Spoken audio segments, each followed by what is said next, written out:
So as everyone, as you know, I am Ann Burton, and thank you for welcoming me back. Austin, where do you go? Disappear? Childcare. Childcare. Of course. He asked me, and talk about something that you're passionate about. Uh-oh. It can be about Star Trek. And yes, if you want me to talk about Star Trek, trust me. I'm going to the convention in 2 weeks. And there's a lot of standing and a lot of waiting. So I'm sure I have more to talk about. Let me get used to this. I am passionate about this. Who saw the documentary, Ken Burns, on the American Revolution? Okay. Thank you. What did you think? Wonderful. Great. Engaging. If you can run, do not walk. Well, walk, of course. And get a hold of this documentary, which I think came out last November, I believe.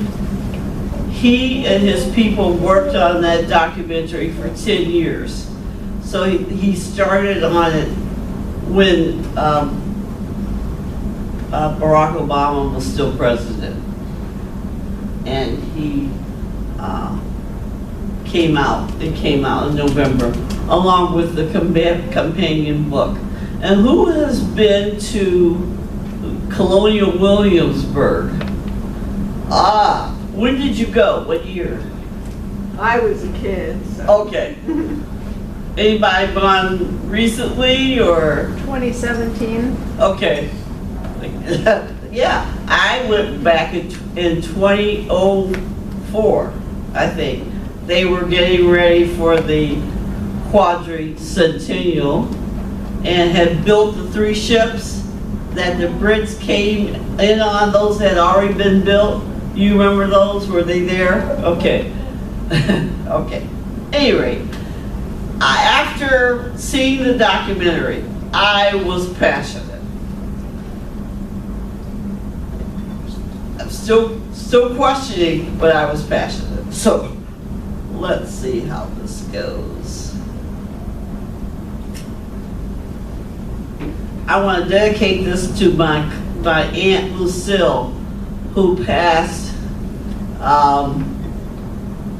2 weeks prior to would have been her 100th birthday in December. And she was buried on her birthday, what would have been her birthday, January 3rd of this year. She and several members of my family are members of the Daughters of the American Revolution. If you want to know more, shameless plug, the book is called The Black Magruder's, the Alabama Black Magruder's. And my cousin on the white side wrote the book. He doesn't mind me saying it that way. And he got us to, or got her and several of our relatives on the show Soul of a Nation. If you want to see her interview, type in Osborne or Lucille Osborne or Osborne interview on YouTube. You can also get to it directly online, but that's the quickest way. Okay, shameless plug over. Would not be surprising that many people of color were not thrilled about celebrating the July 4th anniversary. Professor Eddie Glaude stated American anniversaries are often moments to turn a blind eye to the events of the past and the present, to suppress the fact of America's divided soul. And Al Sharpton, earlier this year, stated, we were slaves then, and they celebrate signing the Declaration. We were not even emancipated until 1863, so I don't know what everybody's getting ready for. You know, it seems crazy for me to have on a birthday hat at your birthday party. They ain't my party.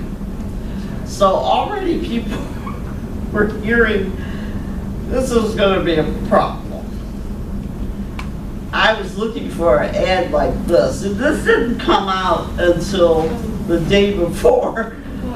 But some Cato Institute, you have to look up what that is, this is a press release shocking July 4th poll finds nearly half of Americans don't even know why they're celebrating the 250th. I don't know why that's shocking. Is that shocking? No. I don't know who's shocked. And I don't know who these Americans are that he's talking about. Some other findings from this institute. Half didn't know that Congress declares war. Well, why should they? That hasn't happened in a while. Well, no, but now they haven't got civics out of schools. They don't have civics anymore? Oh, no, not for a long. Well, that would explain. I couldn't graduate without civics. There was a requirement by the state. I had a civics class in 2001. You're kidding. Well, see, this is what I get for not having kids. They're grandkids. Okay. Well, supposedly half of Americans don't know that the Supreme Court controls has a check and balance action on the president. A third don't know that there are 3 branches, and 20% don't know. 20% of Americans under 25 don't know that George Washington was first president. Well, I take issue with that. Does anybody know what I'm talking about? I'll get to it. So here are my facts, okay? I mean, this is not a history lesson, but I just find some of these things fascinating. One I learned on a game show. Star Jones, you might remember her. Wasn't she on The View? Yeah. Always saying, I'm a lawyer. Okay.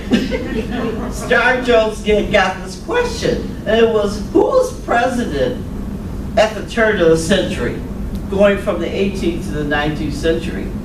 And you would think it would be the 3rd president, but it turned out to be only the 2nd president. Are you having trouble seeing? No. What's wrong? You're all good. Sorry. It's just checking out. Oh, okay.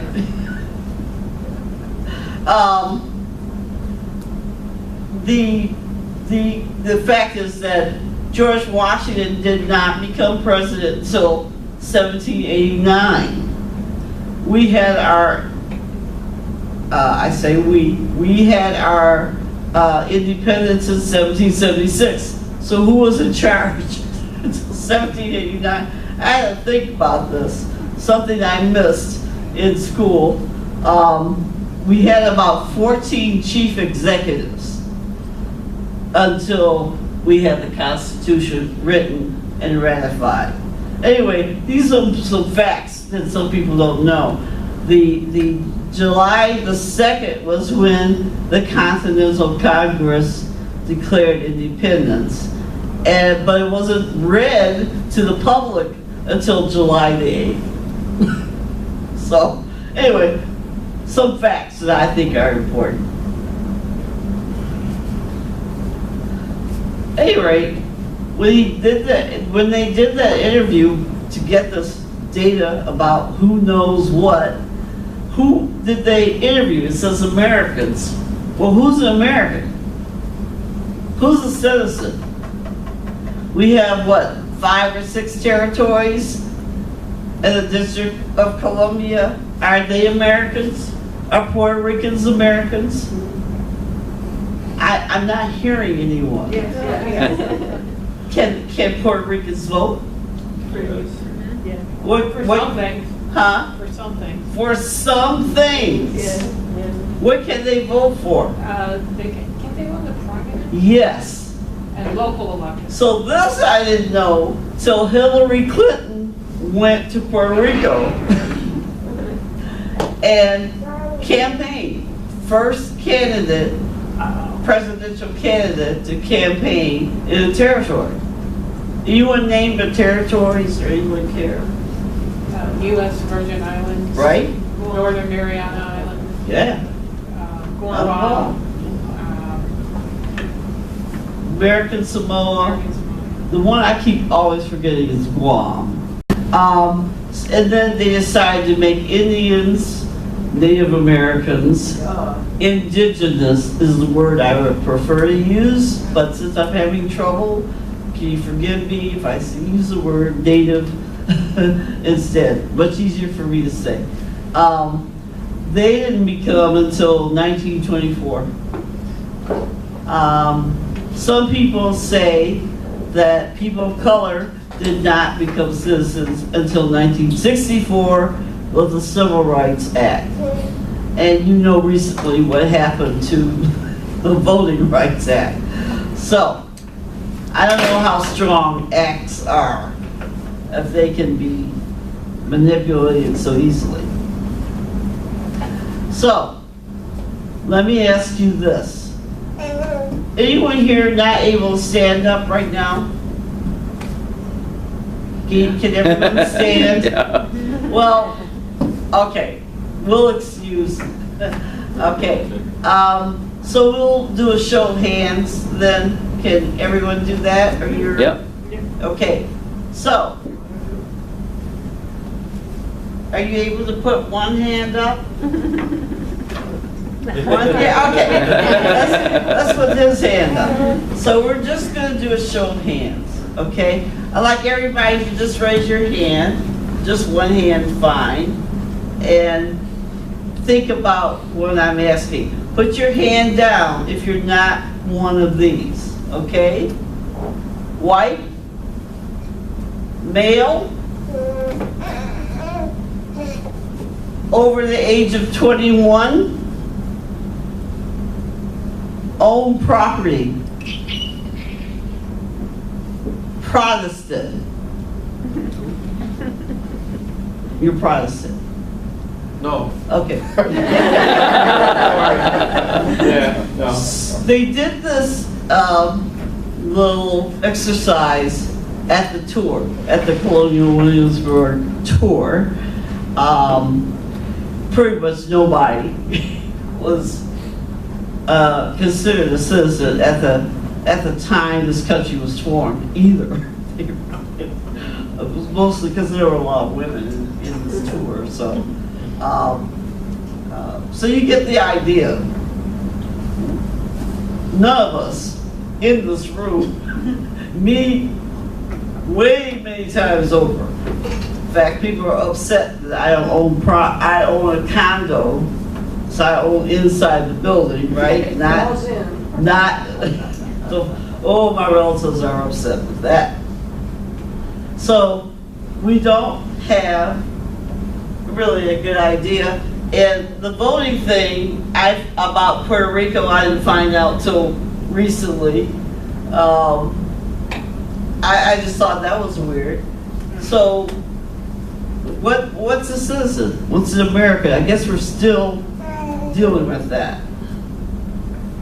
Birthright citizenship. Yeah. Okay. So, this is from the documentary, and I'll be quoting a lot from the documentary, okay? Christopher Brown is a Columbia historian. There's a British Christopher Brown. This is the American Christopher Brown historian. One of the most remarkable aspects about the war is that you had different places come together as one nation. And he says, I'm not sure there was any place, any state, where in the world in the 18th century that had as wide a variety of people who inhabited it. It's really remarkable. So this wasn't just one set of people fighting, right? That's how we had wars in the past.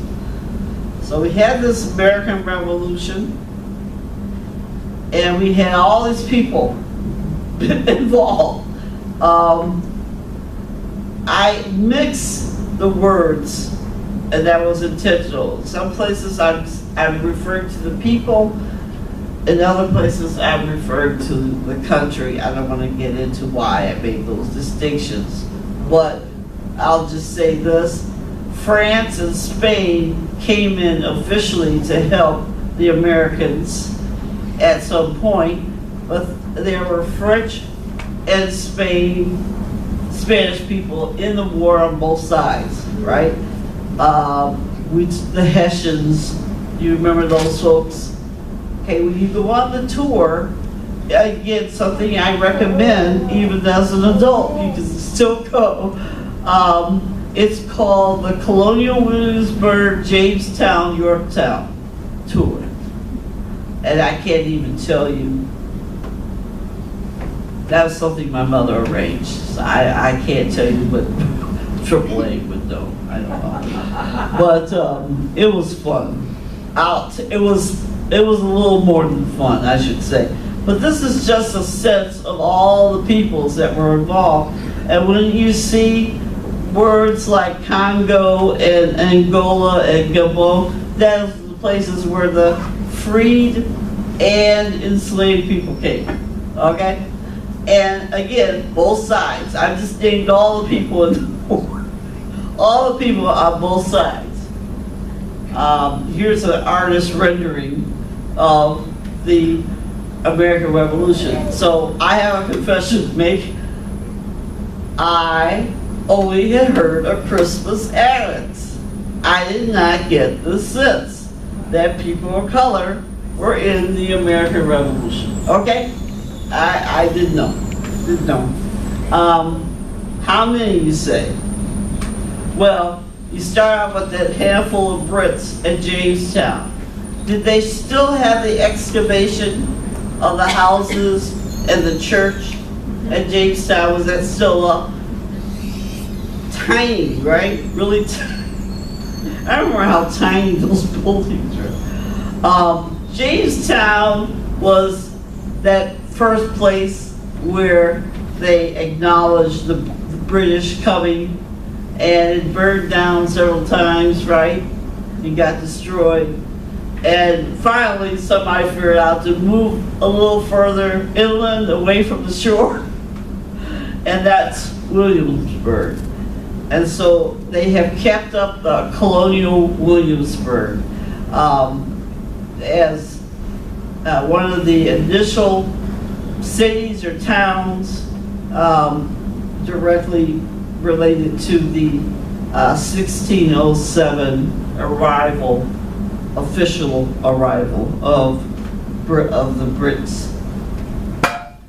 But from that small number, because it's a different number no matter what you read, the colony numbers doubled every 10 years, and by 1763, the 13 colonies numbered somewhere between 2 and 2.5 million, depending on what you read. But 500,000 were African American, 450,000 were enslaved. That means 50,000 were not enslaved. So Al Sharpton, pick up a history book and find out. Not everybody was enslaved that came here. But there were 50 new settlers from all over every year. And then of course you had the indigenous that lived in towns because they wanted to be part of the slave, they wanted to be part of the trade route. They wanted stuff from England and elsewhere. That whole trade route, that was massive business. And here's some artist rendering of the indigenous in town. Let's see. Now, initially, Americans did not want to break away from England. Why would you want to break away from a place that's great? I mean, giving you protection, you're getting your food and your clothing from them. Why do that? As well as why would you want to leave your government? Because at the time, Britain was the gold standard. You had your constitutional monarchy, you had the crown, you had your House of Lords, and you had your elected officials, your House of Commons. So you had a kind of check and balance. It was a kind. Why would you want to get rid of that? It's working. This was the standard for all Western civilization. Come look at us. This is it. This is what people wanted. In fact, if you wanted to talk about democracy, the word democracy was heresy. I mean, democracy is that word anarchist, anarchy. Nobody wanted democracy. You just did not mention that word. And the leaders of democracy would be considered demagogues, which doesn't mean anything to us, but you get the point. Democracy is not the aspiration that creates the revolution. It's the revolution that creates the conditions for people to aspire to have a democracy. This was from the documentary, and is the opinion of one of the historians. So what happened? I call it the big three: frustration, organization, and inspiration. The frustrations we know about, right? At least some of them. We heard of taxation without representation, and settlers wanted to move past Appalachia, right? They wanted to cross that. They wanted land. It gets back to that point about land. People came for land because they didn't own land. When you go back to my point here, the House of Lords, 2% owned 2/3 of the land. Wow. Okay? Land was a big deal, okay? A big, big deal. So, folks wanted land. They wanted to be able to move back. And the decree of 1763 restricted people from moving west of Appalachia. That didn't go well. I mean, George Washington was a land surveyor. I mean, he got his money that way, doing that kind of business.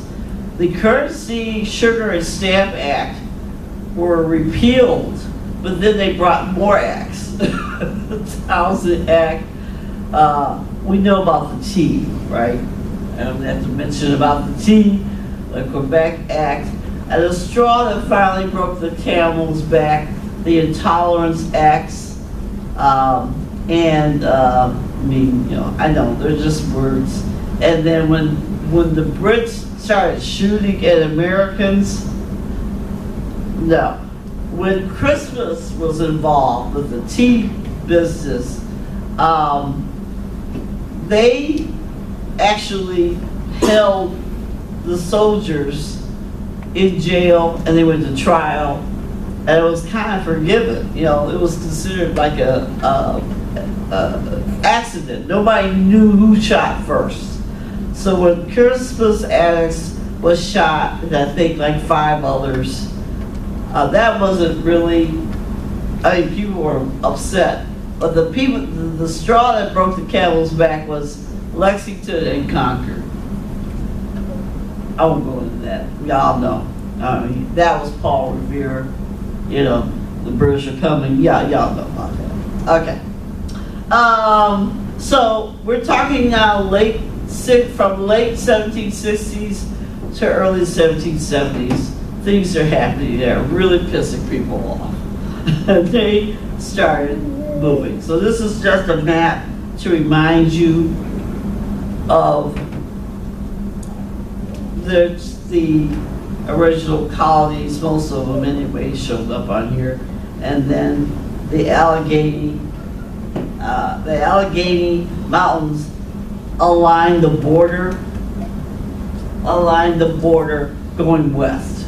And people wanted to cross that border. And the Brits said, nah. Because how are you going to tax people if they're out? How are you going to keep control over that? So, not the greatest idea. You can see going into Michigan, all the original tribes, some of the original tribes. Okay.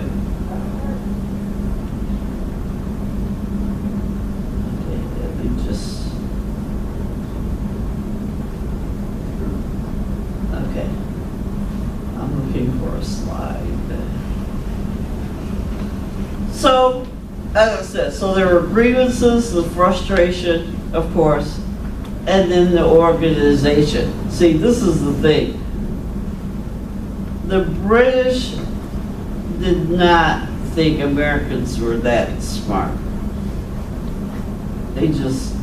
That's part of the problem. They just weren't expecting all this organized rebellion. The men got together, the lawyers, the skills craftsmen, the merchants, and formed a group, the Sons of Liberty, and, refused to do whatever Brits wanted them to do. They closed up shops, they tore down or burned down anyone else that was going along with the Brits. Anybody who wanted to start any of those acts, they stopped them in their place. Women, thousands of women got together and boycotted the foods and clothing. Churches would say, come on over, come sew some clothes here. So they stopped buying things from Britain, made their own clothes, stopped drinking tea. And the ministers would get up there and tell the colony, they would tell the rest of the people how great these women are and name them, be in the papers. So this was an organization of groups, the Continental Association, the Committee of Safety Inspection, kind of took it a little too far. They would actually snitch on people that were still buying things and supporting the Brits, and got a little violent. I shouldn't say little, but you know the protest. And remember the Boston Tea Party, by the way?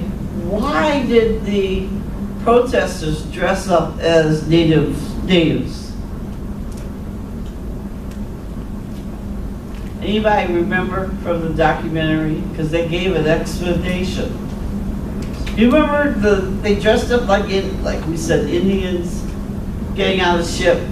They knew how many boxes were thrown off the ship, by the way. I thought that was interesting. It was because they wanted to separate themselves from England. Native Americans were unique to America. They were called Native Americans. The natives were unique to this land. We're not Brits anymore. We're Americans. Anyway, I thought it was fascinating. So there was a lot. And most importantly, inspiration. All right? First of all, next to Scandinavian countries, the colonists were highly literate.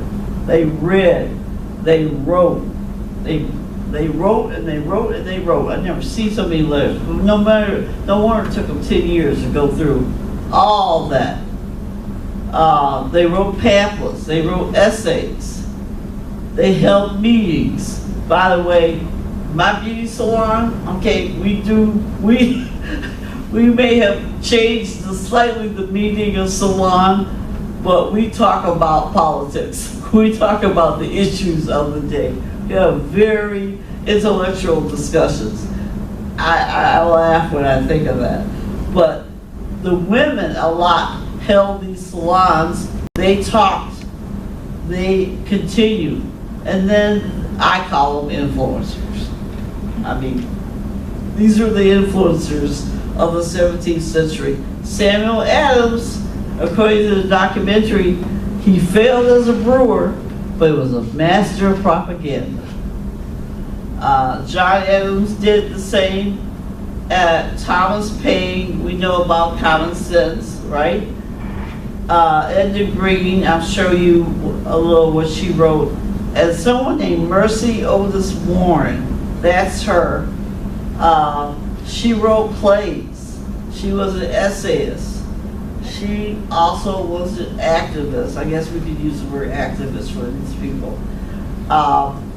But if it weren't for these folks, not sure if there would have been a revolution. So Samuel Adams wrote about American political thought, emphasizing liberty, republicanism, and resistance to tyrannies. Yes, another word that I can't say. He wrote extensively on topics such as government structure, citizen diligence against despotism, and the principles of that word, republic. How would you define republicanism? Without a king. Yeah, so we're in charge, right? Also, there's some degree No, of... not necessarily. No. Huh? Republic just means without a king. You could have, the Islamic Republic, you could have the People's Republic of China, so it just means without a king. Yes, and what I'm saying is it puts you as the sovereign. You're in charge. Well, then that you would need a democratic republic for Okay. the people to be in charge. You could Well, have the a individual. No. What we're saying is the individual. The individual. but you could have a party in charge, right? For a republic. I didn't read that as part Okay. of republicanism. I read It two just aspects. means without a king. That's I read two aspects. Is that you're the sovereign as an individual. And the second thing I read was that it has some degree of representation. No, so. Yeah. Interesting. Well, that's what I asked. Okay. Because I went to many sources. I didn't use just one source.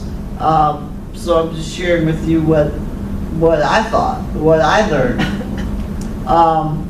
He wrote about distinguishing between lawful dissent and destructive rebellion, emphasizing the moral and civic duty of citizens to oppose oppression, again that word, and civic responsibility, and political activism and public engagement.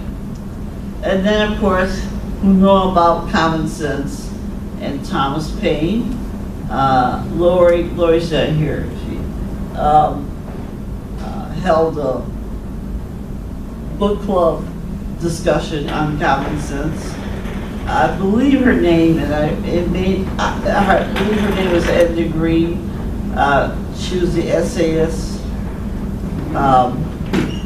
So those are those three things that kind of spurred people into rebelling and establishing our own constitution. And then I want to remind you about us, because this is not a political discussion per se, it's not, you know who I'm talking about. Okay. because of my speech problems, I'm talking slower than I would have. But let's just say this, I am almost finished. But let's just say this, the words on my shirt, which I did not know. But she kept saying this all through her being in charge. She kept talking about a republic, if you could keep it. A republic, if you could keep it. Well, it turned out it was about this woman, okay? Elizabeth Power. Again, I said a lot of the women were involved. And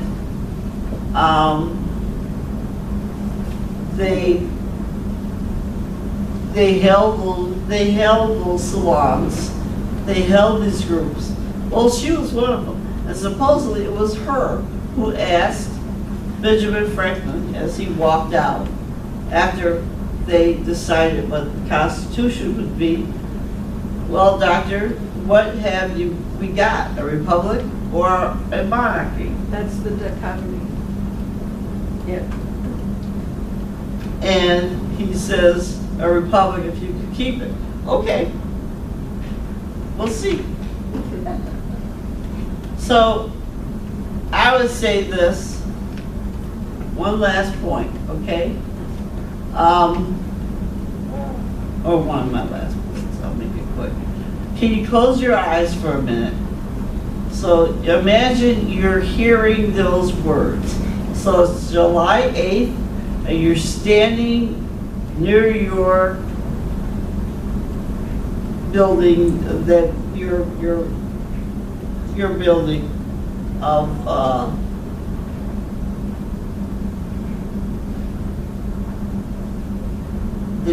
the building that your, well, let's say it's your house, your public house, your building of how should I say it? You're standing outside your building of reference. The how do I want to say it? You're standing outside the government building. Whatever government building is read the Declaration of Independence, and you're hearing those words for the first time.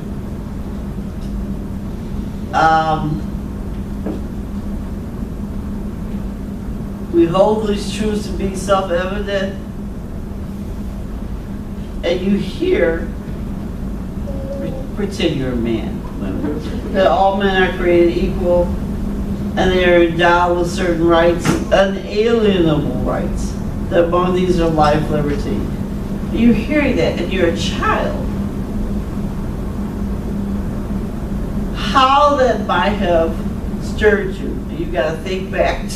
You got to pretend it's the 17th century or the 18th century, and you're hearing these words.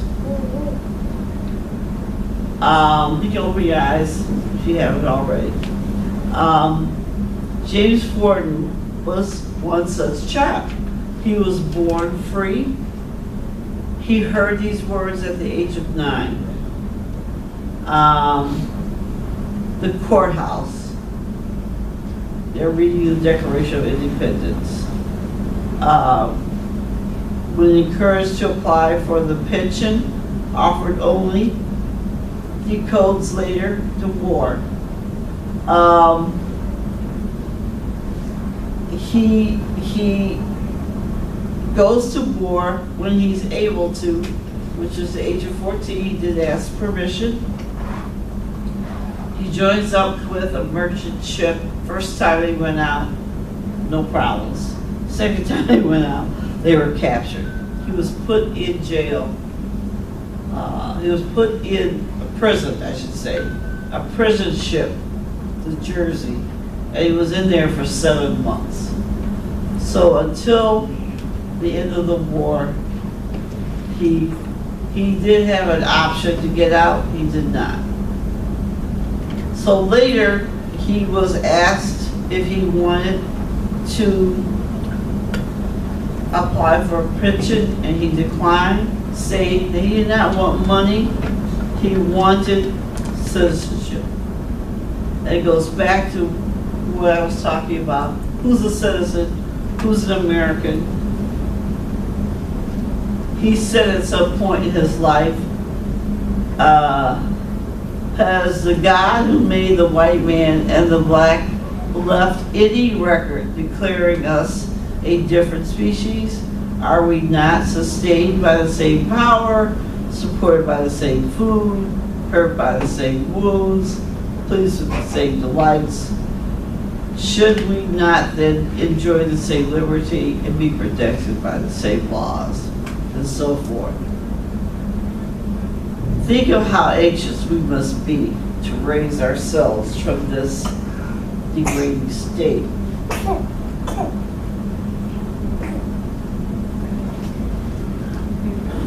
Okay, so here's my point. A short point, okay. The question is, what these people of color, as I stated, they raise the point, is this everybody's country? Is this a country for women? Is it a country for people of color? Should we be celebrating our anniversary? That's the question. I just pointed out some things, some of them that I hadn't been aware of, and put it to you for your discussion. The greatest sentence ever written, according to Walter Isaacson, was that inalienable rights. Is it really the greatest sentence ever written? It talks about God, and it talks about men, and all men created equal, men, only men. And he admits that. So it's just food for thought. I thought I would bring this up because I was very much inspired by my tour to Jamestown and Williamsburg, as well as the documentary, and I thought I would just share that with you. That's me wearing the tie, command and general staff. So learning about troop movements is very is of interest to me. Thank you very much.